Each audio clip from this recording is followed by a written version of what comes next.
بسم اللہ الرحمن الرحیم۔ السلام علیکم، کیسے ہیں آپ سب یوٹیوب فیملی؟ امید کرتی ہوں آپ سب ٹھیک ہوں گے، خیریت سے ہوں گے اور پیر کامل کو انجوائے کر رہے ہوں گے۔ تو ویڈیو شروع کرنے سے پہلے میرے چینل کو لائک کر دیں، شیئر کر دیں، سبسکرائب کر دیں اور مجھے کمنٹ میں ضرور بتائیں کہ آپ کو پیر کامل صلی اللہ علیہ وآلہ وسلم آپ کو کیسا لگ رہا ہے۔ تو چلے شروع کرتے ہیں episode number 14 of Peer Kamil صلی اللہ علیہ وآلہ وسلم۔ سالار نے فوراً مداخلت کی، پولیس ابھی بھی ڈھونڈ رہی ہے۔ ہاں جی، ابھی بھی تلاش کر رہے ہیں۔ مجھے زیادہ تو پتہ نہیں ہے، وہ لوگ ہر چیز چھپاتے ہیں نوکروں سے۔ امامہ بی بی کی بات بھی نہیں کرتے ہمارے سامنے، مگر پھر بھی کبھی کبھار کوئی اڑتی خبر مل جاتی ہے ہمیں۔ سالار صاحب، کیا آپ کو بھی امامہ بی بی کا پتہ نہیں ہے؟ ناصرہ نے بات کرتے کرتے اچانک اس سے پوچھا۔ مجھے کیسے پتہ ہو سکتا ہے؟ سالار نے ناصرہ کو گھورا۔ ایسے ہی پوچھ رہی ہوں جی، آپ کے ساتھ ان کی دوستی تھی، اس لیے میں نے سوچا شاید آپ کو پتہ ہو۔ وہ جو ایک بار آپ نے میرے ہاتھ کچھ کاغذ بھجوائے تھے، وہ کس لیے تھے؟ اس کا تجسس اب تشویشناک حد تک بڑھ چکا تھا۔ اس گھر کے کاغذات تھے، میں نے یہ گھر اس کے نام کر دیا تھا۔ ناصرہ کا منہ کھلے کا کھلا رہ گیا، پھر وہ کچھ سنبھلی۔ پر جی، یہ گھر تو سکندر صاحب کے نام پر ہے۔ ہاں، مگر یہ مجھے تب پتہ نہیں تھا۔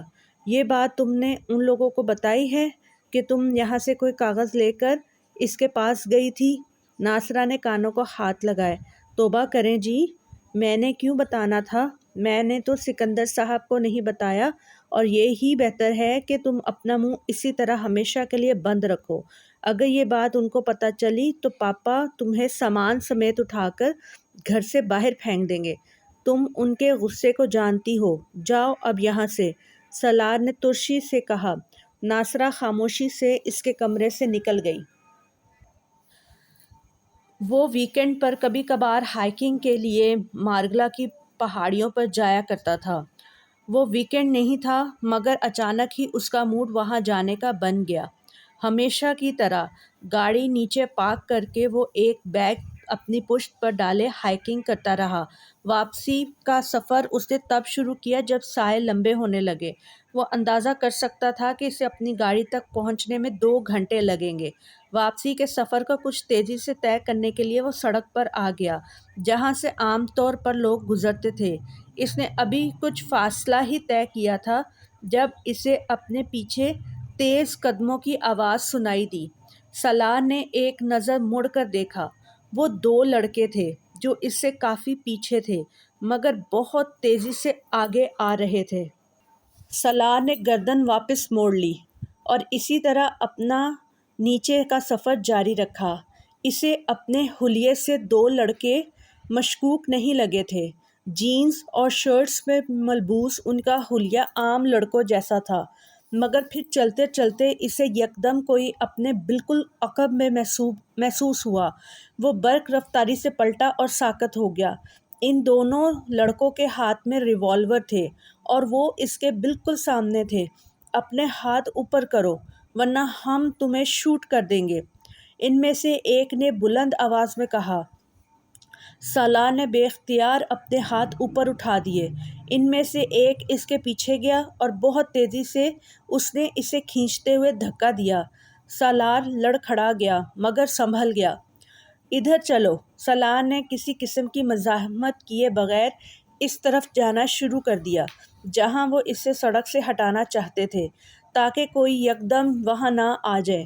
ان میں سے ایک اسے تقریباً دھکیلتے ہوئے اس راستے سے ہٹا کر جھاڑیوں اور درختوں کے بہت اندر تک لے گیا۔ گھٹنوں کے بل بیٹھو، ایک نے درستی سے کہا۔ سالار نے خاموشی سے اس کے حکم پر عمل کیا۔ وہ جانتا تھا کہ وہ لوگ اس کی چیزیں چھینیں گے اور پھر اسے چھوڑ دیں گے، اور وہ ایسا کوئی کام نہیں کرنا چاہتا تھا جس پر وہ دونوں مشتعل ہو کر اسے نقصان پہنچاتے۔ ان میں سے ایک اس کے پیچھے گیا اور اس نے اس کی پشت پر لٹکا ہوا چھوٹا سا بیگ اتار لیا۔ اس بیگ میں ایک کیمرہ، چند film roll, battery, telescope, first aid kit, wallet, پانی کی بوتل اور چند کھانے کی چیزیں تھیں۔ جس لڑکے نے بیگ اتارا تھا وہ بیگ کھول کر اندر موجود چیزوں کا جائزہ لیتا رہا۔ پھر اس نے والیٹ کھول کر اس کے اندر موجود کرنسی اور کریڈٹ کارڈز کا جائزہ لیا۔ اس کے بعد اس نے بیگ میں سے ٹشو کا پیکٹ نکال لیا اور پھر فرسٹ ایڈ کٹ بھی نکال لی۔ اب تم کھڑے ہو جاؤ، اس لڑکے نے توہمانہ انداز میں کہا۔ سالار اس طرح ہاتھ سر سے اوپر اٹھائے کھڑا ہو گیا۔ اس لڑکے نے اس کی پشت پر جا کر اس کی شارٹس کی جیبوں میں ہاتھ ڈال کر انہیں ٹٹولا اور اس میں موجود گاڑی کی چابی نکالی۔ گڈ، کار ہے۔ سالار کو پہلی بار کچھ تشویش ہوئی۔ تم لوگ میرا بیگ لے جاؤ مگر کار کو رہنے دو۔ سالار نے پہلی بار انہیں مخاطب کیا۔ کیوں؟ کار کو کیوں رہنے دیں؟ تم ہماری خالہ کے بیٹے ہو کہ کار کو رہنے دیں؟ اس لڑکے نے درست لہجے میں کہا۔ تم لوگ اگر کار لے جانے کی کوشش کرو گے تو تمہیں بہت سے پرابلمز ہوں گے۔ صرف کار کی چابی مل جانے سے تم کار نہیں لے جا سکو گے، اس میں اور بہت سے لاکس ہیں۔ سالار نے ان سے کہا۔ وہ ہمارا مسئلہ ہے، تمہارا نہیں، اس لڑکے نے اس سے کہا اور پھر آگے بڑھ کر اس کی آنکھوں سے گلاسز کھینچ لیے۔ اپنے جوگرز اتار دو۔ سالار نے حیرانی سے اسے دیکھا۔ جوگرز کس لیے؟ اس بار اس لڑکے نے جواب دینے کے بجائے پوری قوت سے ایک تھپڑ سالار کے منہ پر مارا۔ وہ لڑکھڑا گیا۔ چند لمحوں کے لیے اس کی آنکھوں کے سامنے تارے ناچ گئے۔ دوبارہ کوئی سوال مت کرنا، جوگرز اتارو۔ سالار خشمگین نظروں سے اسے دیکھنے لگا۔ دوسرے لڑکے نے اس پر تانے ہوئے ریوالور کے چیمبر کو ایک بار جتانے والے انداز میں حرکت دی۔ پہلے لڑکے نے ایک اور تھپڑ اس بار سالار کے دوسرے گال پر دے مارا۔ اب دیکھو اس طرح، جوگرز اتارو، اس نے سختی سے کہا۔ سالار نے اس بار اس کی طرف دیکھے بغیر نیچے جھک کر آہستہ آہستہ اپنے دونوں جوگرز اتار دیے۔ اب اس کے پیروں میں صرف جرابیں رہ گئی تھیں۔ اپنی شرٹ اتارو۔ سالار ایک بار پھر اعتراض کرنا چاہتا تھا مگر وہ دوبارہ تھپڑ کھانا نہیں چاہتا تھا۔ اگر ان دونوں کے پاس ریوالور نہ ہوتے تو وہ جسمانی طور پر ان سے بہت بہتر تھا اور یقیناً اس وقت ان کی ٹھکائی کر رہا ہوتا، مگر ان کے پاس ریوالورز کی موجودگی نے یکدم ہی اسے ان کے سامنے بے بس کر دیا تھا۔ اس نے اپنی شرٹ اتار کر اس لڑکے کی طرف بڑھائی۔ نیچے پھینکو، اس لڑکے نے توہمانہ انداز میں کہا۔ سالار نے شرٹ نیچے پھینک دی۔ اس لڑکے نے اپنے بائیں ہاتھ کو جیب میں ڈال کر کوئی چیز نکالی۔ وہ پلاسٹک کی ایک باریک ڈوری کا ایک گچھا تھا۔ اسے دیکھتے ہی سالار کی سمجھ میں آ گیا کہ وہ کیا کرنا چاہتے تھے۔ وہ بے اختیار پریشان ہوا۔ شام ہو رہی تھی، کچھ ہی دیر میں وہاں اندھیرا چھا جاتا اور وہ وہاں سے رہائی کس طرح حاصل کرتا۔ دیکھو مجھے باندھو مت، میں کسی کو کچھ نہیں بتاؤں گا، تم میرا بیگ اور میری کار لے جاؤ، اس نے اس بار مدافعانہ انداز میں کہا۔ اس لڑکے نے کچھ بھی کہے بغیر پوری قوت سے اس کے پیٹ میں ایک گھونسا مارا۔ سالار درد سے دوہرا ہو گیا۔ اس کے منہ سے ایک چیخ نکلی تھی۔ کوئی مشورہ نہیں، اس لڑکے نے جیسے اسے باور کروایا اور زور سے ایک طرف دھکیلا۔ درد سے بلبلاتے ہوئے سالار نے اندھوں کی طرح اس کی پیروی کی۔ ایک درخت کے تنے کے ساتھ بٹھا کر اسے اس لڑکے نے بڑی مہارت کے ساتھ اس کے دونوں بازوؤں کو پتلے سے تنے کے پیچھے لے جا کر اس کی کلائیوں پر وہ ڈوری لپیٹنا شروع کر دی۔ دوسرا لڑکا سالار سے ذرا فاصلے پر اطمینان سے ادھر ادھر نظر دوڑاتے ہوئے سالار پر ریوالور تانے رہا۔ اس کے ہاتھوں کو اچھی طرح باندھنے کے بعد اس لڑکے نے سامنے آ کر اس کے پیروں کی جرابیں اتاری اور پھر فرسٹ ایڈ کٹ میں موجود کینچی سے اس نے سالار کی شرٹ کی پٹیاں کاٹنی شروع کر دیں۔ ان میں سے کچھ پٹیوں کو اس نے ایک بار پھر بڑی مہارت کے ساتھ اس کے ٹخنوں کے گرد لپیٹ کر گرہ لگا دی۔ پھر اس نے ٹشو کا پیکٹ کھولا اور اس میں موجود سارے ٹشو باہر نکال لیے۔ منہ کھولو، سالار جانتا تھا وہ اب کیا کرنے والا ہے۔ وہ جتنی گالیاں اسے دل میں دے سکتا تھا اس وقت دے رہا تھا۔ اس لڑکے نے یکے بعد دیگرے وہ سارے ٹشو اس کے منہ میں ٹھونس دیے اور پھر شرٹ کی واحد بچ جانے والی پٹی کو گھوڑے کی لگام کی طرح اس کے منہ میں ڈالتے ہوئے درخت کے تنے کے پیچھے اسے باندھ دیا۔ دوسرا لڑکا اب اطمینان سے بیگ بند کر رہا تھا۔ پھر چند منٹوں کے بعد وہ دونوں وہاں سے غائب ہو چکے تھے۔ ان کے وہاں سے جاتے ہی سالار نے اپنے آپ کو آزاد کرنے کی کوشش شروع کر دی، مگر جلد ہی اسے اندازہ ہو گیا تھا وہ ایک بہت بڑی مصیبت میں گرفتار ہو چکا ہے۔ اس لڑکے نے بڑی مہارت کے ساتھ اسے باندھا تھا۔ وہ صرف ہلنے جلنے کی کوشش سے خود کو آزاد نہیں کر سکتا تھا، نہ ہی ڈوری ڈھیلی کر سکتا تھا۔ وہ ڈوری اس کے حرکت کرنے پر اس کے گوشت کے اندر گھستی ہوئی محسوس ہو رہی تھی۔ اس کی حالت اس وقت بے حد خراب ہو رہی تھی۔ وہ نہ کسی کو آواز دے سکتا تھا، نہ کسی دوسرے طریقے سے خود کو اپنی طرف کسی کو متوجہ کر سکتا تھا۔ اس کے ارد گرد قد آدم جھاڑیاں تھیں اور شام کے ڈھلتے سایوں میں ان جھاڑیوں میں اس کی طرف کسی کا متوجہ ہو جانا کوئی معجزہ ہی ہو سکتا تھا۔ اس کے جسم پر اس وقت لباس کے نام پر صرف گھٹنوں سے کچھ نیچے تک لٹکنے والی برمودا شارٹس کے علاوہ اور کچھ بھی نہیں تھا۔ وہ شام ہونے کے ساتھ ساتھ خنکی بڑھ رہی تھی۔ گھر میں کوئی یہ نہیں جانتا تھا کہ وہ ہائیکنگ کے لیے یہاں آیا ہوا ہے، اور جب گھر نہ پہنچنے پر اس کی تلاش شروع ہوگی تب بھی یہاں اس تاریکی میں درختوں اور جھاڑیوں کے درمیان بندھے ہوئے اس کے وجود تک نہیں پہنچ سکتے تھے۔ آدھے گھنٹے کی جدوجہد کے بعد جب اپنے پیروں کے گرد موجود پٹیوں کو ڈھیلا کرنے اور پھر انہیں کھولنے میں کامیاب نہ ہوا، اس وقت سورج مکمل غروب ہو چکا تھا۔ اگر چاند نہ نکلا ہوتا تو شاید وہ اپنے ہاتھ پاؤں اور ارد گرد کے ماحول کو بھی نہ دیکھ پاتا۔ اکا دکا گزرنے والی گاڑیوں اور لوگوں کا شور اب نہ ہونے کے برابر تھا۔ اس کے گرد جھینگروں کی آوازیں گونج رہی تھیں، اور وہ گردن سے کمر تک اپنی پشت پر درخت کے تنے کی وجہ سے آنے والی رگڑ اور خراشوں کو بخوبی محسوس کر سکتا تھا۔ درخت کے دوسری طرف اس کے ہاتھوں کی کلائیوں میں موجود ڈوری اب اس کے گوشت میں اتری ہوئی تھی۔ وہ ہاتھوں کو مزید حرکت دینے کے قابل نہیں رہا تھا۔ وہ کلائیوں سے اٹھتی ٹیسیں برداشت نہیں کر پا رہا تھا۔ اس کے منہ کے اندر موجود ٹشوز اب گل چکے تھے، اور ان کے گلنے کی وجہ سے وہ منہ میں لگام کی طرح کسی ہوئی پٹی کو حرکت دینے لگا تھا، مگر وہ گلے سے آواز نکالنے میں اب بھی بری طرح ناکام تھا، کیونکہ وہ ان گلے ہوئے ٹشوز کو نہ نگل سکتا تھا نہ اگل سکتا تھا۔ وہ اتنے زیادہ تھے کہ وہ انہیں چیونگم کی طرح چبانے میں بھی ناکام تھا۔ اس کے جسم پر کپ کپی طاری ہو رہی تھی۔ وہ صبح تک اس حالت میں وہاں یقیناً ٹھٹر کر مر جاتا۔ اگر خوف یا کسی زہریلے کیڑے کے کاٹنے سے نہ مرتا تو اس کے جسم پر اب چھوٹے چھوٹے کیڑے رینگ رہے تھے اور بار بار وہ اسے کاٹ رہے تھے۔ وہ اپنی برہنہ ٹانگوں پر چلنے اور کاٹنے والے کیڑوں کو جھٹک رہا تھا، مگر باقی جسم پر رینگنے والے کیڑوں کو جھٹکنے میں ناکام تھا، اور وہ نہیں جانتا تھا کہ ان چھوٹے کیڑوں کے بعد اسے اور کن کیڑوں کا سامنا کرنا پڑے گا، اور اگر وہاں بچھو اور سانپ ہوئے تو۔ وقت گزرنے کے ساتھ ساتھ اس کی حالت مزید خراب ہو رہی تھی۔ آخر یہ سب میرے ساتھ کیوں ہوا ہے؟ آخر میں نے کیا کیا ہے؟ وہ بے چارگی سے سوچنے میں مصروف تھا۔ اور میں یہاں مر گیا تو میری تو لاش تک دوبارہ کسی کو نہیں ملے گی۔ کیڑے مکوڑے اور جانور مجھے کھا جائیں گے۔ اس کی حالت غیر ہونے لگی۔ ایک عجیب طرح کے خوف نے اسے اپنی گرفت میں لیا۔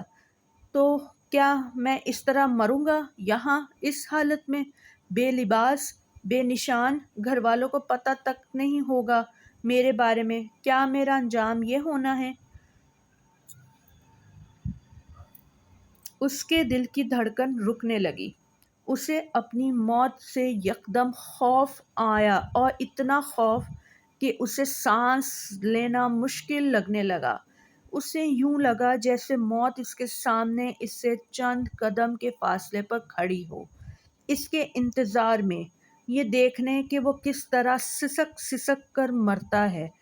وہ درد کی پرواہ کیے بغیر ایک بار پھر اپنی کلائیوں کی ڈوری کو توڑنے یا ڈھیلی کرنے کی کوشش کرنے لگا۔ اس کے بازو شل ہونے لگے۔ 15 منٹ بعد اس نے ایک بار پھر اپنی جدوجہد چھوڑ دی اور اس وقت اسے احساس ہوا کہ اس کے منہ کی پٹی ڈھیلی ہو گئی تھی۔ وہ گردن کو ہلاتے ہوئے اسے منہ سے نکال سکتا تھا۔ اس کے بعد اس نے ٹشوز نکال دیے تھے۔ اگلے کئی منٹ وہ گہرے سانس لیتا رہا، پھر وہ بلند آواز میں اپنی مدد کے لیے آوازیں دینے لگا، اتنی بلند آواز میں جتنی وہ کوشش کر سکتا تھا۔ اس کا انداز بالکل ہذیانی تھا۔ آدھے گھنٹے تک مسلسل آوازیں دیتے رہنے کے بعد اس کی ہمت اور گلا دونوں جواب دے گئے۔ اس کا سانس پھول رہا تھا، یوں جیسے وہ کئی میل دوڑتا رہا ہو، مگر اب بھی کوئی اس کی مدد کے لیے نہیں آیا تھا۔ کلائی کے زخم اب اس کے لیے ناقابل برداشت ہو رہے تھے اور کیڑے اب اس کے چہرے اور گردن پر بھی کاٹ رہے تھے۔ وہ نہیں جانتا یکدم اسے کیا ہوا، بس وہ بلند آواز میں بچوں کی طرح پھوٹ پھوٹ کر رونے لگا۔ وہ زندگی میں پہلی بار بری طرح رو رہا تھا۔ شاید زندگی میں پہلی بار اسے اپنی بے بسی کا احساس ہو رہا تھا۔ اس وقت درخت کے اس تنے کے ساتھ بندھے سسکتے ہوئے اسے احساس ہوا کہ وہ مرنا نہیں چاہتا ہے۔ وہ موت سے اس طرح خوفزدہ ہو رہا تھا جس طرح نیو ہیون میں ہوا تھا۔ وہ نہیں جانتا وہ کتنی دیر اسی طرح بے بسی کے عالم میں بلند آواز میں روتا رہا، پھر اس کے آنسو خشک ہونے لگے۔ شاید وہ اتنا تھک چکا تھا کہ اب رونا بھی اس کے لیے ممکن نہیں رہا تھا۔ نڈال سا ہو کر اسے درخت کے تنے سے سر ٹکاتے ہوئے آنکھیں بند کر لیں۔ اس کے کندھوں اور بازوؤں میں اتنا درد ہو رہا تھا کہ اسے لگ رہا تھا کہ وہ کچھ دیر میں مفلوج ہو جائیں گے، پھر وہ کبھی انہیں حرکت نہیں دیکھ سکے گا۔ میں نے کبھی کسی کے ساتھ اس طرح نہیں کیا، پھر میرے ساتھ یہ سب کچھ کیوں ہوا؟ اس کی آنکھوں سے ایک بار پھر آنسو بہنے لگے۔ سالار، میرے لیے پہلے ہی بہت پرابلمز ہیں، تم اس میں اضافہ نہ کرو۔ میری زندگی بہت مشکل ہے اور ہر گزرتے دن کے ساتھ اور مشکل ہوتی جا رہی ہے۔ کم از کم تم تو میری سچویشن کو سمجھو، میری مشکلات کو مت بڑھاؤ۔ درخت کے تنے کے ساتھ ٹیک لگائے سالار نے آنکھیں کھول دی۔ اس کا حلق خشک ہو رہا تھا۔ نیچے، بہت دور اسلام آباد کی روشنیاں نظر آ رہی تھیں۔ میں تمہارے مسائل میں اضافہ کرنے کی کوشش کر رہا ہوں؟ مائی ڈیئر امامہ، میں تو تمہاری ہمدردی میں گھل رہا ہوں، تمہارے مسائل ختم کرنے کی کوشش کر رہا ہوں۔ تم خود سوچو، میرے ساتھ رہ کر تم کتنی اچھی اور محفوظ زندگی گزار سکتی ہو۔ سالار نے اپنے ہونٹ بھینچ لیے۔ سالار، مجھے طلاق دے دو۔ بھرائی ہوئی لجاجت آمیز آواز۔ سویٹ ہارٹ، تم کورٹ میں لے جا کر لے لو، جیسا کہ تم کہہ چکی ہو۔ وہ اب چپ چاپ خود سے بہت دور نظر آنے والی روشنیوں کو دیکھ رہا تھا۔ کوئی اس کے سامنے جیسے آئینہ لے کے کھڑا ہو گیا تھا جس میں وہ اپنا عکس دیکھ سکتا تھا اور اپنے ساتھ ساتھ کسی اور کا بھی۔ میں نے امامہ کے ساتھ صرف مذاق کیا تھا، وہ بڑبڑایا۔ میں اسے کوئی تکلیف پہنچانے کا ارادہ نہیں رکھتا تھا۔ اسے اپنے الفاظ کھوکھلے لگے۔ وہ پتہ نہیں کس کو وضاحت دینے کی کوشش کر رہا تھا۔ بہت دیر تک وہ اسی طرح اسلام آباد کی روشنیوں کو دیکھتا رہا، پھر اس کی آنکھیں دھندلانے لگیں۔ میں مانتا ہوں، مجھ سے کچھ غلطیاں ہو گئیں۔ اس بار اس کی آواز بھرائی ہوئی سرگوشی تھی۔ میں نے جانتے بوجھتے اس کے لیے ایک مسائل کھڑے کرنے کی کوشش کی۔ میں نے اسے دھوکہ دیا، مگر مجھ سے غلطی ہو گئی اور مجھے پچھتاوا بھی ہے۔ میں جانتا ہوں میرے طلاق نہ دینے سے اور جلال کے بارے میں جھوٹ بول دینے سے اسے بہت زیادہ پریشانی کا سامنا کرنا پڑا ہوگا۔ مجھے واقعی پچھتاوا ہے اس سب کے لیے، مگر اس کے علاوہ تو میں نے کسی اور کو بھی کبھی دھوکہ نہیں دیا، کسی کے لیے پریشانی کھڑی نہیں کی۔ وہ ایک بار پھر رونے لگا۔ میرے خدا، اگر ایک بار میں یہاں سے بچ گیا، میں یہاں سے نکل گیا تو میں امامہ کو ڈھونڈوں گا، میں اسے طلاق دے دوں گا، میں دوبارہ کبھی اسے تنگ نہیں کروں گا، میں جلال کے بارے میں بھی اسے سچ بتا دوں گا۔ بس ایک بار آپ مجھے یہاں سے جانے دیں۔ وہ اب پھوٹ پھوٹ کر رو رہا تھا۔ پہلی بار اسے احساس ہو رہا تھا کہ امامہ نے اس کے طلاق نہ دینے سے انکار پر کیا محسوس کیا ہوگا۔ شاید اسی طرح اس نے بھی اپنے ہاتھ بندھے ہوئے محسوس کیے ہوں گے جس طرح وہ کر رہا تھا۔ وہاں بیٹھے ہوئے پہلی بار وہ امامہ کی بے بسی، خوف اور تکلیف کو محسوس کر سکتا تھا۔ اس نے جلال الانصر کی شادی کے بارے میں اس سے جھوٹ بولا تھا اور اس کے جھوٹ پر امامہ کے چہرے کا تاثر اسے اب بھی یاد تھا۔ اس وقت وہ اس تاثر سے بے حد محفوظ ہوا تھا۔ اسلام آباد سے لاہور تک تقریباً پوری رات روتی رہی تھی اور وہ بے حد مسرور تھی۔ وہ اس وقت اس کی ذہنی اور جذباتی کیفیت کا اندازہ کر سکتا تھا۔ اس اندھیری رات میں اس گاڑی میں سفر کرتے ہوئے اسے اپنے آگے اور پیچھے کچھ بھی نظر نہیں آ رہا ہوگا۔ واحد پناہ گاہ جس کا وہ سوچ کر نکلی تھی وہ جلال انصر کا گھر تھا اور سالار سکندر نے اسے وہاں جانے نہیں دیا تھا۔ وہ رات کے اس پہر وہاں اعصاب میں اترنے والی تاریکی میں بیٹھ کر ان اندیشوں کا خوف کا اندازہ کر سکتا تھا جو اس رات امامہ کو رلا رہے تھے۔ مجھے افسوس ہے، مجھے واقعی افسوس ہے، لیکن میں کیا کر سکتا ہوں؟ اگر وہ مجھے دوبارہ ملی تو میں اس سے ایکسکیوز کر لوں گا۔ میں جس حد تک ممکن ہوا اس کی مدد کروں گا، مگر اس وقت تو میں کچھ بھی نہیں کر سکتا۔ اگر میں نے کبھی کوئی نیکی کی ہے تو مجھے اس کے بدلے یہاں سے رہائی دلا دیں۔ او گاڈ، پلیز پلیز پلیز۔ اس نے بہتے ہوئے آنسوؤں کے ساتھ اپنی نیکیاں گننے کی کوشش کی جنہیں وہ گنوا سکے۔ اس وقت پہلی بار اس پر یہ ہولناک انکشاف ہوا کہ اس نے زندگی میں اب تک کوئی نیکی نہیں کی تھی، کوئی نیکی جسے وہ اس وقت اللہ کے سامنے پیش کر کے اس کے بدلے میں رہائی مانگتا۔ ایک اور خوف نے پھر اس کو اپنی گرفت میں لے لیا تھا۔ اس نے زندگی میں کبھی خیرات نہیں کی تھی، وہ اس پر یقین نہیں رکھتا تھا۔ وہ ہوٹلز اور ریسٹورنٹس میں ٹپ خوش دلی سے دیا کرتا تھا، مگر کبھی کسی فقیر کے ہاتھ پھیلانے پر اسے کچھ نہیں دیا تھا۔ اسکول، کالج میں مختلف کاموں کے لیے جب فنڈ جمع ہوتے تب بھی وہ ٹکٹس خریدنے یا بیچنے سے صاف انکار کر دیتا۔ میں چیریٹی پر یقین نہیں کرتا۔ اس کی زبان پر روکھے انداز میں صرف ایک ہی جملہ ہوتا تھا، میرے پاس اتنی فالتو رقم نہیں ہے کہ میں ہر جگہ لٹاتا پھروں۔ اس کا یہ رویہ نیو ہیون میں بھی جاری تھا۔ یہ سب صرف چیریٹی تک ہی محدود نہیں تھا۔ وہ چیریٹی کے علاوہ بھی کسی کی مدد کرنے پر یقین نہیں رکھتا تھا۔ اسے کوئی ایسا لمحہ یاد نہیں آیا جب اس نے کسی کی مدد کی ہو، صرف امامہ کی مدد کی تھی، اور اس مدد کے بعد اس نے جو کچھ کیا تھا اس کے بعد وہ اسے نیکی نہیں سمجھ سکتا تھا۔ وہ عبادت کرنے کا بھی عادی نہیں تھا۔ شاید بچپن میں اس نے چند بار سکندر کے ساتھ عید کی نماز پڑھی ہو، مگر وہ بھی عبادت سے زیادہ ایک رسم تھی۔ اسے نیو ہیون میں وہ رات یاد آئی جب وہ عشاء کی نماز ادھوری چھوڑ کر بھاگ آیا تھا۔ اس کے ساتھ اسے اس ہوکر کو دیے ہوئے $50 بھی یاد آئے۔ شاید وہ واحد موقع تھا جب اسے کسی پر ترس آیا تھا۔ وہ مستقل اپنے ذہن کو اپنی کسی نیکی کی تلاش پہ کنگھالتا رہا مگر ناکام رہا، اور پھر اسے اپنے گناہ یاد آنے لگے۔ کیا تھا جو وہ نہیں کر چکا تھا؟ اس کے آنسو، گڑ گڑانا، رونا، سب کچھ یکدم ختم ہو گیا۔ حساب کتاب بالکل صاف تھا۔ وہ اگر آج اس حالت میں مر جاتا تو اس کے ساتھ کوئی نہ کوئی زیادتی نہ ہوتی۔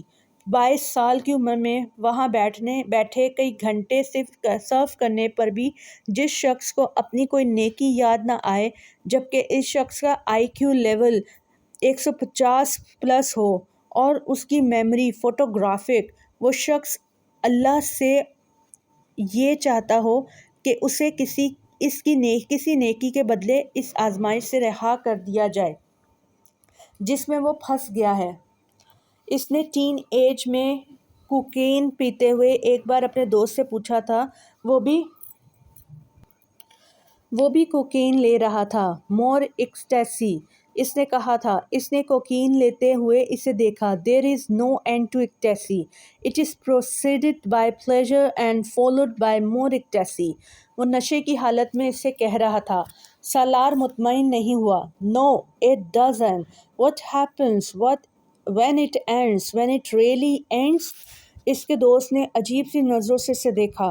You know it yourself, don't you? You have been through it off and on. صلاح جواب دینے کے بجائے دوبارہ کوکین لینے لگا تھا. اس کی کلائیوں کے گوشت میں اتری ڈوری اسے اب جواب دے رہی تھی. پین، درد. What is next to pain؟ اس نے مضحکہ خیز لہجے میں اس رات امامہ ہاشم سے پوچھا تھا. Nothingness. رسی نما کوئی چیز لہراتے ہوئے اس کے جسم پر گری تھی. اس کے سر، چہرے، گردن، سینے، پیٹ اور وہاں سے تیز رفتاری سے رینگتی ہوئی اتر گئی. صلاح نے کانپتے جسم کے ساتھ اپنی چیخ روکی تھی. وہ کوئی سانپ تھا جو اسے کاٹے بغیر چلا گیا تھا. اس کا جسم پسینے میں نہا گیا تھا. اس کا جسم اب جاڑے کے مریض کی طرح تھر تھر کانپ رہا تھا. Nothingness. آواز بالکل صاف تھی. And what is next to nothingness؟ تحقیر آمیز آواز اور مسکراہٹ اس کی تھی. Hell. اس نے یہی کہا تھا. وہ پچھلے آدھے گھنٹے سے وہاں بندھا ہوا تھا، اس ویرانے، اس تاریکی، اس وحشت ناک تنہائی میں.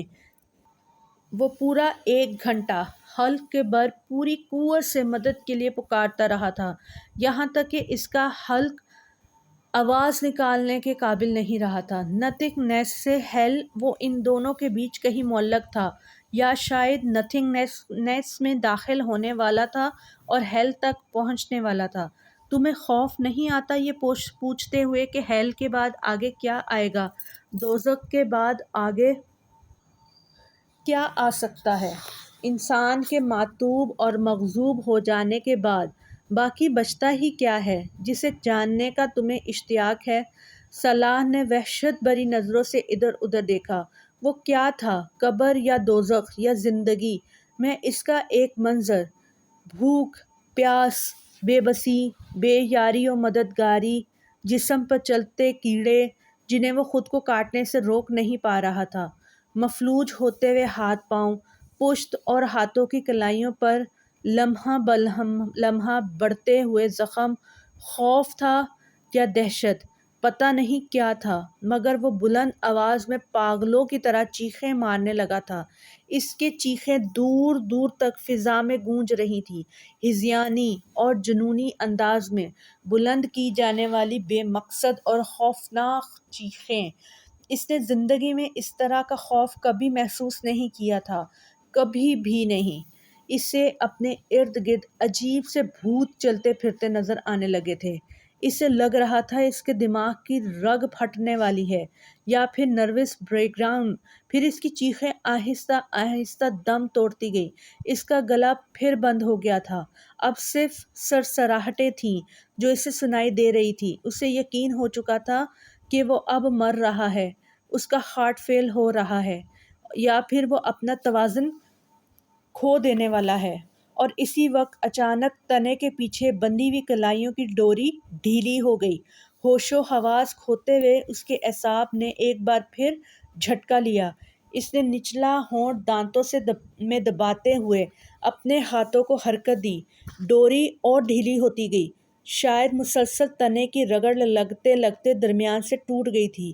اس نے ہاتھوں کو کچھ اور حرکت دی اور تب اسے احساس ہوا کہ وہ درخت کے تنے سے آزاد ہو چکا تھا. اس نے بے یقینی کے عالم میں اپنے بازوؤں کو سیدھا کیا. درد کی تیز لہریں اس کے بازوؤں سے گزریں. کیا میں بچ گیا ہوں؟ اس نے بے یقینی سے اندھیرے میں اپنے بازوؤں اور ہاتھوں کے ہیولے دیکھے ہوئے سوچا. کیوں؟ کس لیے؟ معاف ہوتے ہوئے ذہن کے ساتھ اس نے اپنی گردن کے گرد موجود اس پٹی کو اتارا جو پہلے اس کے منہ کے گرد باندھی گئی تھی. بازوؤں کو دی گئی معمولی حرکت سے اس کے منہ سے کرہ نکلی تھی. اس کے بازوؤں میں شدید تکلیف ہو رہی تھی، اتنی تکلیف کہ اسے لگ رہا تھا وہ دوبارہ کبھی اپنے بازو استعمال نہیں کر سکے گا. اس کی ٹانگیں بھی سن ہو رہی تھیں. اس نے کھڑے ہونے کی کوشش کی. وہ لڑکھڑا کر بازوؤں کے بل زمین پر گرا. ہلکی سی چیخ اس کے منہ سے نکلی. اس نے دوسری کوشش ہاتھوں اور گھٹنوں کے بل کی. اس بار وہ کھڑا ہونے میں کامیاب ہو گیا. وہ دونوں لڑکے اس کے جوگرز اور گھڑی بھی لے جا چکے تھے. اس کی جرابیں وہیں کہیں پڑی تھیں، وہ اندھیرے میں انہیں ٹٹول کر پہن سکتا تھا، مگر بازوؤں اور ہاتھوں کو استعمال میں لانا پڑتا، اور وہ اس وقت یہ کام کرنے کے قابل نہیں تھا، نہ جسمانی طور پر نہ ذہنی طور پر۔ وہ اس وقت صرف وہاں سے نکل جانا چاہتا تھا، ہر قیمت پر۔ اندھیرے میں ٹھوکریں کھاتا، جھاڑیوں سے الجھتا، خراشیں لیتا، وہ کسی نہ کسی طرح اس راستے پر آ گیا تھا جس راستے سے وہ دونوں ہٹا کر اسے وہاں لے آئے تھے، اور پھر ننگے پاؤں اس نے نیچے کا سفر طے کیا۔ اس کے پیروں میں پتھر اور کنکریاں چبھ رہی تھیں، مگر وہ جس ذہنی اور جسمانی اذیت کا شکار تھا، اس کے سامنے یہ کچھ بھی نہیں تھا۔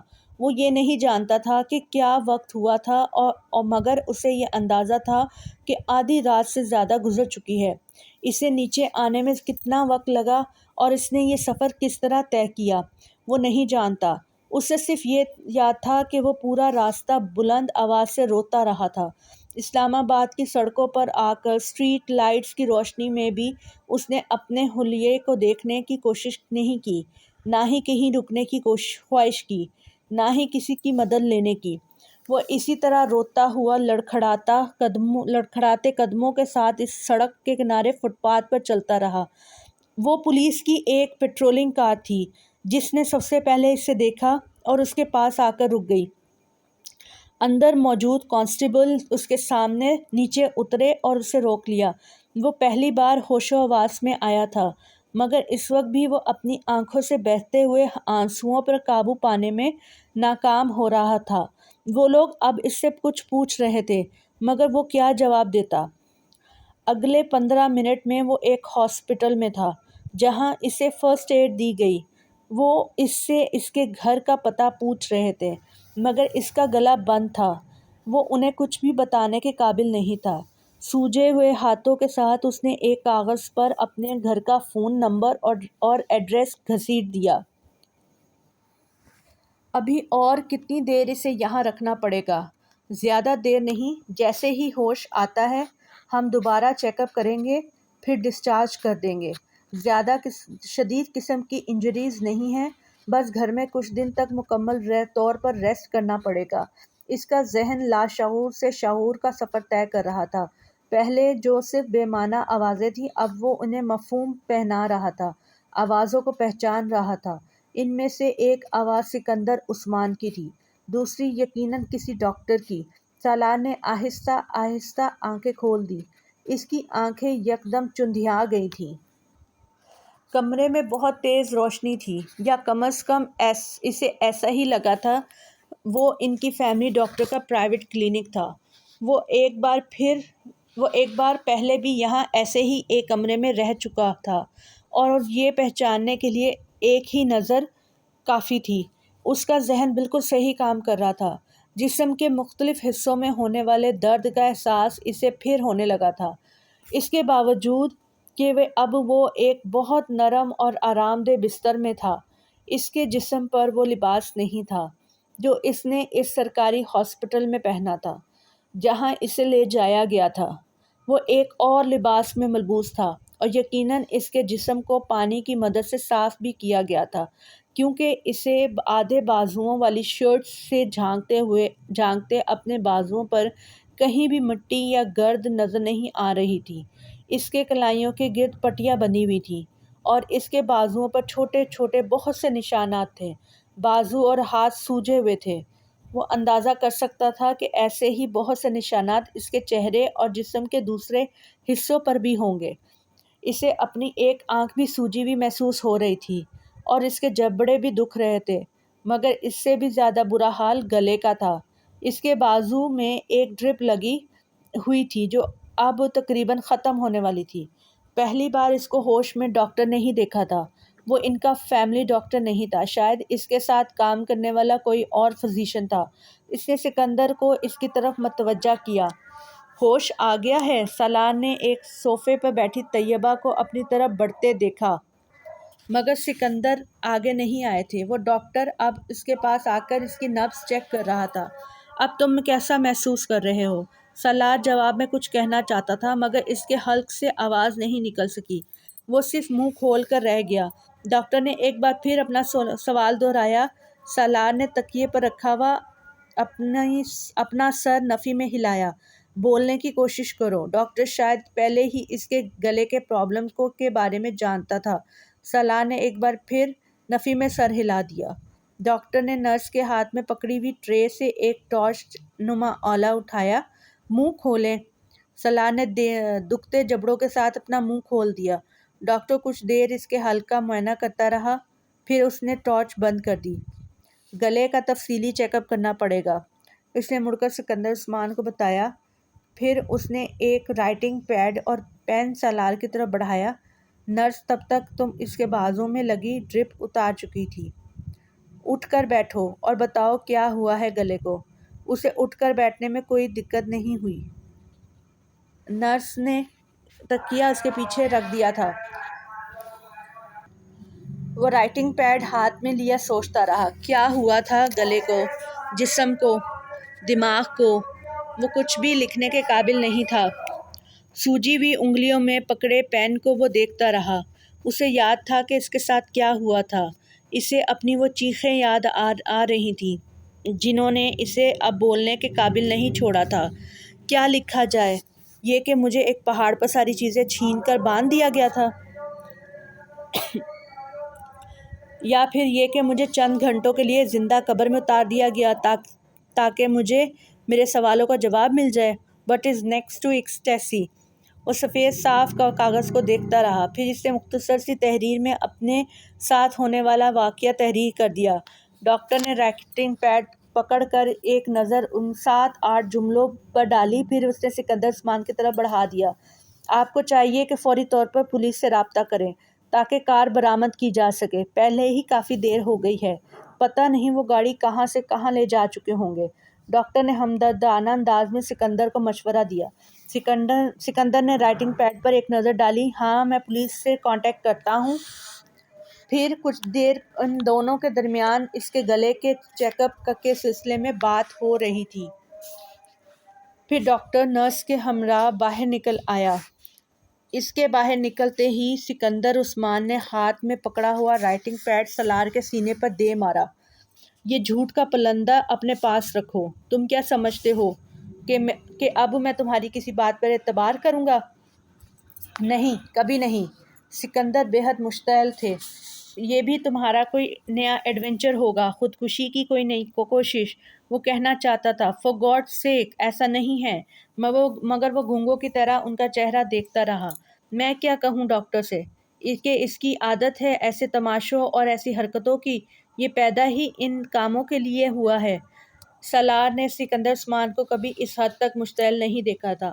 شاید وہ واقعی اب اس سے تنگ آ چکے تھے۔ طیبہ خاموشی سے پاس کھڑی تھی۔ ہر سال ایک نیا تماشا، ایک نئی مصیبت۔ آخر تمہیں پیدا کر کے کیا گناہ کر بیٹھے ہم؟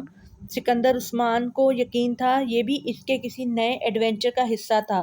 جو لڑکا 4 بار خود کو مارنے کی کوشش کر سکتا تھا، اس کے ہاتھ پاؤں پر موجود ان زخموں کو کوئی ڈکیتی قرار نہیں دے سکتا تھا، وہ بھی اس صورت میں جب اس واقعے کا کوئی گواہ نہیں تھا۔ سالار کو شیر آیا والی کہانی یاد آئی۔ بعض کہانیاں واقعی سچی ہوتی ہیں۔ وہ بار بار جھوٹ بول کر اپنا اعتبار گنوا چکا تھا، شاید وہ سب کچھ ہی گنوا چکا تھا، اپنی عزت، خود اعتمادی، غرور، فخر، ہر چیز۔ وہ کسی پاتال میں پہنچ گیا تھا۔ کوئی نیا ڈرامہ؟ کئی بڑے دن گزر گئے تھے۔ تم نے یہ سوچا ماں باپ کو محروم کیوں رکھوں، انہیں خوار اور ذلیل کیے بڑا عرصہ ہو گیا ہے، اب نئی تکلیف دینی چاہیے۔ ہو سکتا ہے سکندر یہ ٹھیک کہہ رہا ہو، آپ پولیس کو گاڑی کے بارے میں اطلاع تو دیں۔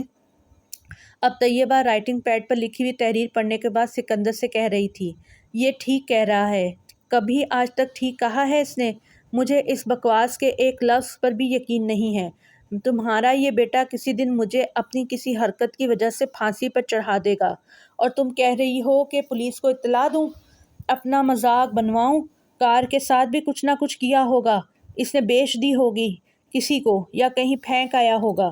وہ اب اسے واقعی گالیاں دے رہے تھے، اسے کبھی انہیں گالیاں دیتے ہوئے نہیں سنا تھا۔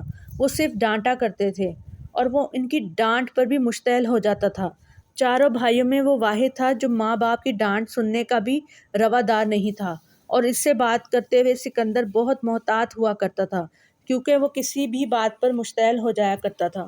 مگر آج پہلی دفعہ سالار کو ان کی گالیوں پر بھی غصہ نہیں آیا تھا۔ وہ اندازہ کر سکتا تھا کہ اس نے انہیں کس حد تک زج کر دیا ہے۔ وہ پہلی بار اس بیڈ پر بیٹھے اپنے ماں باپ کی حالت کو سمجھنے کی کوشش کر رہا تھا۔ کیا چیز تھی جو انہوں نے اسے نہیں دی تھی؟ اس کے منہ سے نکلنے سے پہلے وہ اس کی فرمائش پوری کر دینے کے عادی تھے، اور وہ اس کے بدلے میں انہیں کیا دیتا رہا تھا، کیا دے رہا تھا؟ ذہنی اذیت، پریشانی، تکلیف۔ اس کے علاوہ اس کے بہن بھائیوں میں سے کسی نے ان کے لیے کوئی پریشانی نہیں کھڑی کی تھی۔ صرف ایک وہ تھا جو کسی دن تمہاری وجہ سے ہم دونوں کو خودکشی کرنی پڑے گی، تمہیں تب ہی سکون ملے گا، صرف تب ہی چین آئے گا تمہیں۔ پچھلی رات اس پہاڑ پر اس طرح بندھے ہوئے اس سے پہلی بار ان کی یاد آئی تھی۔ پہلی بار اسے پتہ چلا تھا کہ اسے ان کی کتنی ضرورت ہے۔ وہ ان کے بغیر کیا کرے گا؟ اس کے لیے ان کے علاوہ کون سی پریشان ہوگا؟ اسے سکندر کے لفظوں سے زندگی میں پہلی بار کوئی بے عزتی محسوس نہیں ہو رہی تھی۔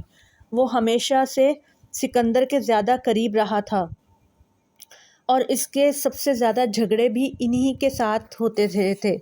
میرا دل چاہ رہا ہے کہ میں دوبارہ کبھی تمہاری شکل نہ دیکھوں، تمہیں دوبارہ وہیں پھینکوا دوں جس جگہ کے بارے میں تم جھوٹ بول رہے ہو۔ اب بس کرو سکندر، طیبہ نے ان کو ٹوکا۔ میں بس کروں؟ یہ کیوں بس نہیں کرتا؟ کبھی تو ترس کھا لے یہ ہم لوگوں کو پر اور اپنی حرکتیں چھوڑ دے۔ کیا اس پر یہ فرض کر کے اسے زمین پر اتارا گیا تھا کہ یہ ہماری زندگی عذاب بنا دے گا؟ سکندر طیبہ کی بات پر مزید مشتعل ہو گئے۔ ابھی وہ پولیس والے بیان لینے آ جائیں گے جنہوں نے اسے سڑک پر پکڑا تھا۔ یہ بکواس پیش کریں گے ان کے سامنے کہ اس بیچارے کو کسی نے لوٹ لیا ہے۔ اچھا تو یہ ہوتا کہ اس بار واقعی کوئی اسے لوٹتا اور اسے پہاڑ پر سے نیچے پھینکتا تاکہ میری جان چھوٹ جاتی۔ سالار بے اختیار سسکنے لگا۔ سالار اور طیبہ بھونچکا رہ گئے۔ وہ اپنے دونوں ہاتھ جوڑے رو رہا تھا۔ وہ زندگی میں پہلی بار اسے روتا دیکھ رہے تھے، اور وہ بھی ہاتھ جوڑے۔ وہ کیا کر رہا تھا؟ کیا چاہ رہا تھا؟ کیا بتا رہا تھا؟ سکندر عثمان بالکل ساکت تھے۔ طیبہ اس کے قریب بیڈ پر بیٹھ گئی۔ انہوں نے سالار کو اپنے ساتھ لگاتے ہوئے تھپکنے کی کوشش کی۔ وہ بچوں کی طرح ان کے ساتھ لپٹ گیا۔ اس کی پائنتی کی طرف کھڑے سکندر عثمان کو اچانک احساس ہوا کہ شاید اس بار وہ جھوٹ نہیں بول رہا تھا، شاید اس کے ساتھ واقعی کوئی حادثہ ہوا تھا۔ وہ طیبہ کے ساتھ لپٹا ننھے بچوں کی طرح ہچکیوں سے رو رہا تھا۔ طیبہ اسے چپ کرواتے کرواتے خود بھی رونے لگی۔ وہ چھوٹی چھوٹی باتوں پر تو کیا، بڑی بڑی باتوں پر بھی رونے کا عادی نہیں تھا۔ پھر آج کیا ہوا تھا کہ اس کے آنسو نہیں رک رہے تھے؟ اس دور کھڑے سکندر عثمان کے دل کو کچھ ہونے لگا۔ اگر یہ ساری رات واقعی وہاں بندھا رہا تھا تو وہ ساری رات اس کے انتظار میں جاگتے رہے تھے اور بگڑتے رہے تھے۔ ان کا خیال تھا کہ وہ گاڑی لے کر پھر کہیں لاہور یا کہیں اور آوارہ گردی کے لیے چلا گیا ہوگا۔ انہیں تشویش ہو رہی تھی، مگر وہ سالار سکندر کی حرکتوں سے واقف تھے، اس لیے تشویش سے زیادہ غصہ تھا، اور 2:30 بجے کے قریب وہ سونے کے لیے چلے گئے تھے جب انہیں فون پر پولیس کی طرف سے یہ اطلاع ملی۔ وہ ہاسپٹل پہنچے تھے اور انہوں نے اسے وہاں بہت ابتر حالت میں دیکھا تھا، مگر وہ یہ یقین کرنے پر تیار نہیں تھے کہ اس کے ساتھ کوئی حادثہ پیش ہوا تھا۔ وہ جانتے تھے وہ خود کو اذیت پہنچاتا رہا تھا۔ جو شخص اپنی کلائی کاٹ لے، ون وے کو توڑتے ہوئے ٹریفک کی بھیڑ میں اپنی بائیک دے مارے، سلیپنگ پلز لے لے، اپنے آپ کو باندھ کر پانی میں الٹا کود جائے، اس کے لیے ایک بار پھر اپنی یہ حالت کرنا کیا مشکل تھا؟ اس کا جسم کیڑوں کے کاٹنے کے نشانات سے جگہ جگہ بھرا ہوا تھا۔ بعض جگہوں پر نلاہٹ تھی۔ اس کے پیر بھی بری طرح سے زخمی تھے۔ ہاتھوں کی کلائیوں، گردن اور پشت کا بھی یہی حال تھا، اور اس کے جبڑوں پر بھی خراشیں پڑی ہوئی تھیں۔ اس کے باوجود سکندر عثمان کو یقین تھا کہ یہ سب کچھ اس کی اپنی کارستانی ہوگی۔ شاید اس وقت وہ بولنے کے قابل ہوتا اور وضاحتیں پیش کرتا تو وہ کبھی بھی اس پر یقین نہ کرتے، مگر اس طرح ہچکیوں کے ساتھ روتے دیکھ کر انہیں یقین آنے لگا تھا کہ وہ سچ کہہ رہا تھا۔ وہ کمرے سے باہر نکل گئے اور انہوں نے موبائل پر پولیس سے رابطہ کیا۔ 1 گھنٹے کے بعد انہیں پتہ چل گیا کہ سرخ رنگ کی ایک اسپورٹس کار پہلے ہی پکڑی جا چکی ہے اور اس کے ساتھ 2 لڑکے بھی۔ پولیس نے انہیں ایک معمول کی چیکنگ کے دوران لائسنس اور گاڑی کے کاغذات نہ ہونے پر گھبرا جانے پر پکڑا تھا۔ انہوں نے ابھی تک یہ نہیں بتایا تھا کہ انہوں نے گاڑی کہیں سے چھینی تھی۔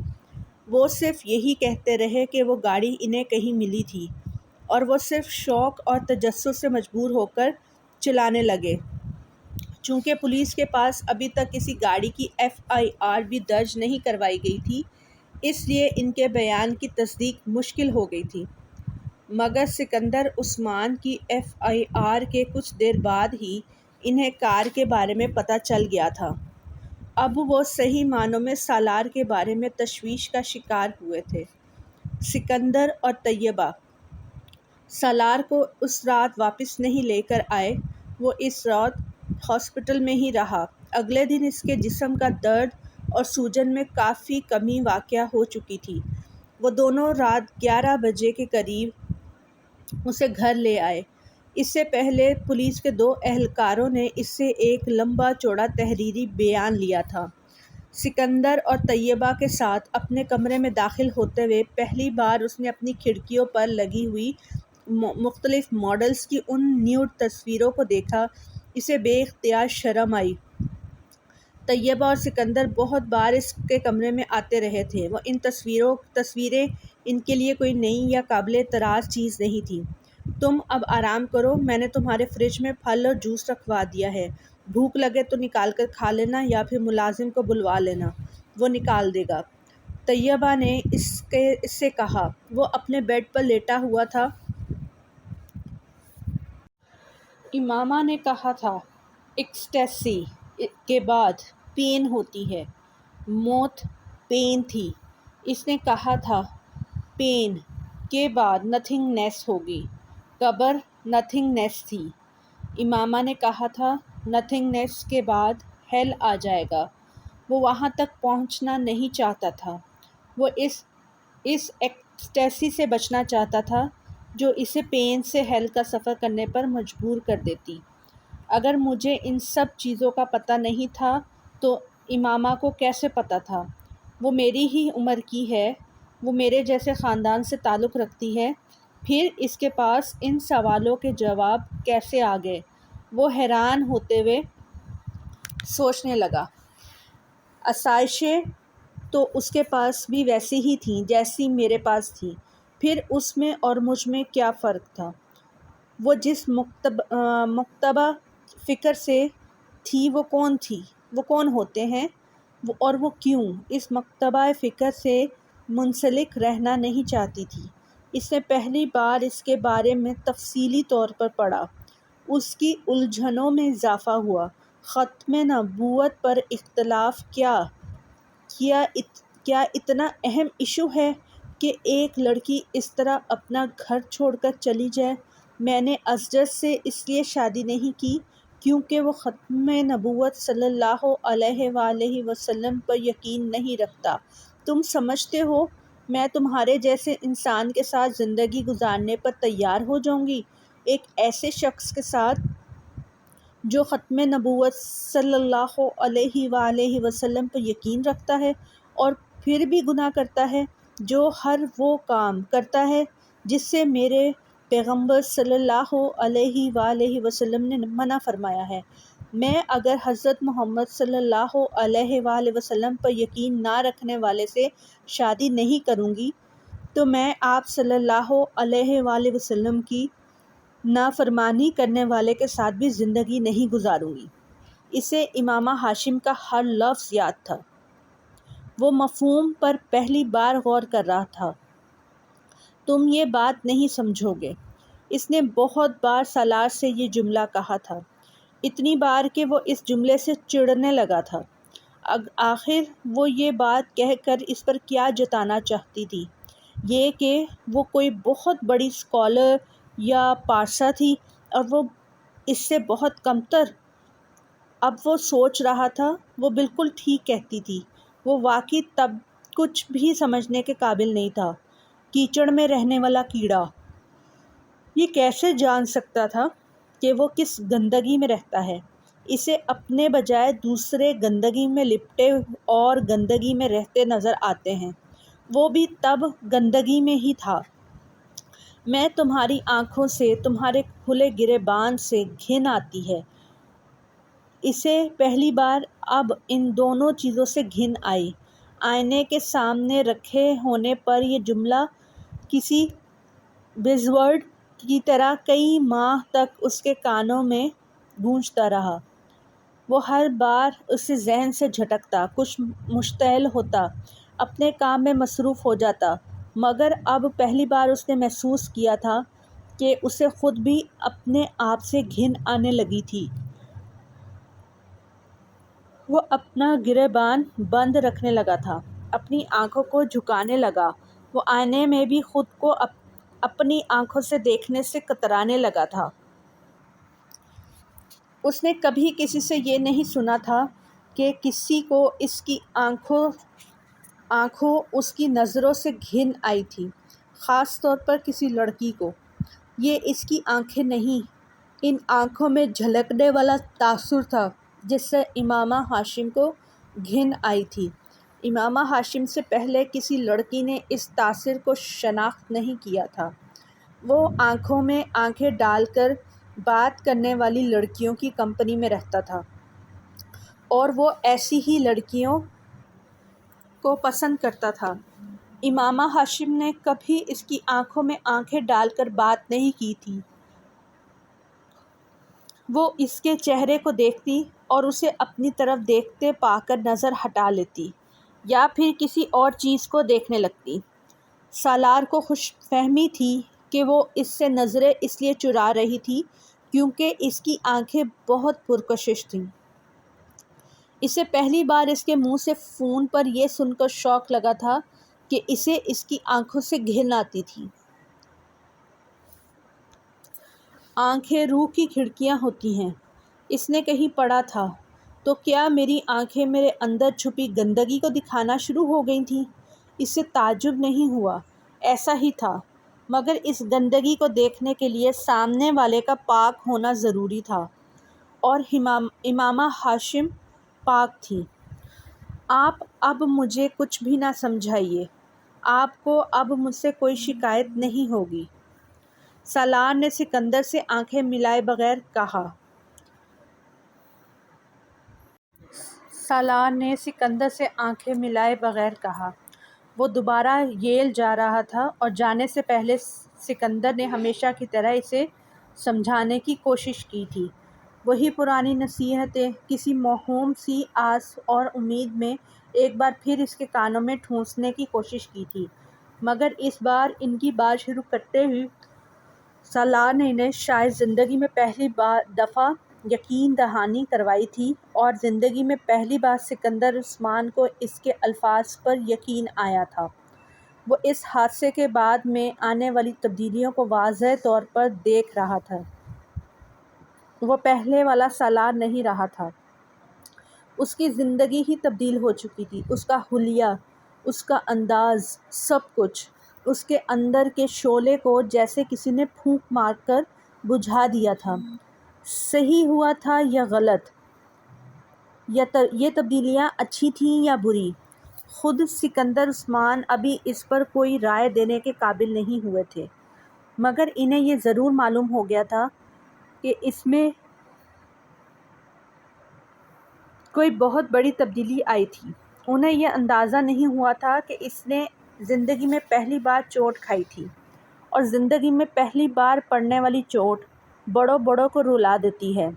وہ تو پھر 21-22 سال کا لڑکا تھا۔ زندگی میں بعض دفعہ ہمیں پتہ نہیں چلتا کہ ہم تاریکی سے باہر آئے ہیں یا تاریکی میں داخل ہوئے ہیں۔ اندھیرے میں سمٹ سے اندھیرے میں سمت کا پتہ نہیں چلتا، مگر آسمان اور زمین کا پتہ ضرور چل جاتا ہے، بلکہ ہر حال میں چلتا ہے۔